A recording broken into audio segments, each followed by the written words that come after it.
effectivement les propos du chef de l'État. Les voici. En raison des multiples obstructions des autorités de transition maliennes, le Canada, les États européens opérant aux côtés de l'opération Barkhane et au sein de la Task Force Takuba estiment que les conditions ne sont plus réunies pour poursuivre efficacement leur engagement militaire. On va écouter le chef de l'État tout de suite. On vous rappelle ses propos, se prononcer en tout début de cette conférence de presse.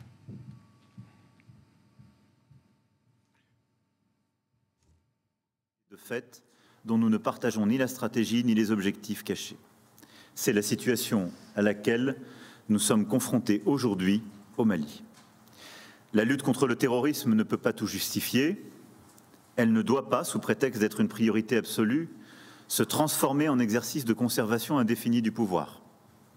Elle ne peut pas non plus justifier une escalade de la violence par le recours à des mercenaires dont les exactions sont documentées en République centrafricaine et dont l'exercice de la force n'est encadré par aucune règle ni par aucune convention. Bruno Darroux, bonjour. C'était évidemment une forme de suite logique. Ce départ, on l'a annoncé depuis plusieurs jours, plusieurs semaines. Les Français n'avaient d'autre choix que de partir.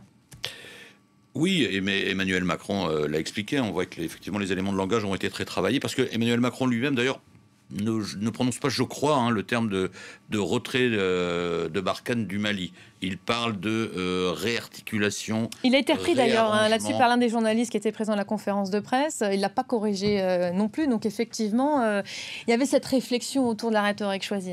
Oui, mais on voit bien que, en fait, il a réaffirmé les conditions dans lesquelles la France peut intervenir, c'est-à-dire la lutte antiterroriste et l'aide à des États souverains.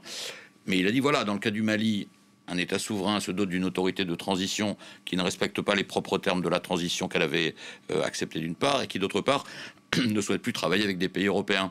Donc dans ces conditions, nous, oui, de fait, on se retire. Mais c'est pas pour ça que la lutte antiterroriste va baisser d'intensité. Elle est donc réarticulée dans la région Sahel. En fait, Emmanuel Macron, du coup, il ne parle plus tellement du Mali, sinon pour dire que l'autorité politique fait que ça produit ce résultat, mais que c'est pas du fait de la France, voyez. Et du coup, il élargit ça à la région Sahel en disant nous allons être là où on a besoin de nous, là où on nous le demande, de manière plus centrée, moins visible, plus discrète, mais non moins efficace, qu'il s'agisse du Niger, dont on comprend que le rôle va encore s'accroître.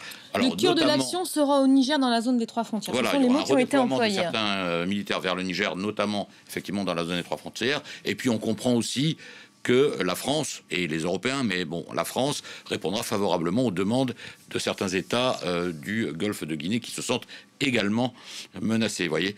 Mais le retrait, en fait, il est acté de fait, mais évidemment, la France dit cette opération n'a pas été un échec, et si, là, aujourd'hui, nous prenons cette décision, c'est parce que l'État souverain du Mali, ou les autorités de transition qui représentent la souveraineté du Mali, décident de ne plus travailler avec nous. On va retrouver tout de suite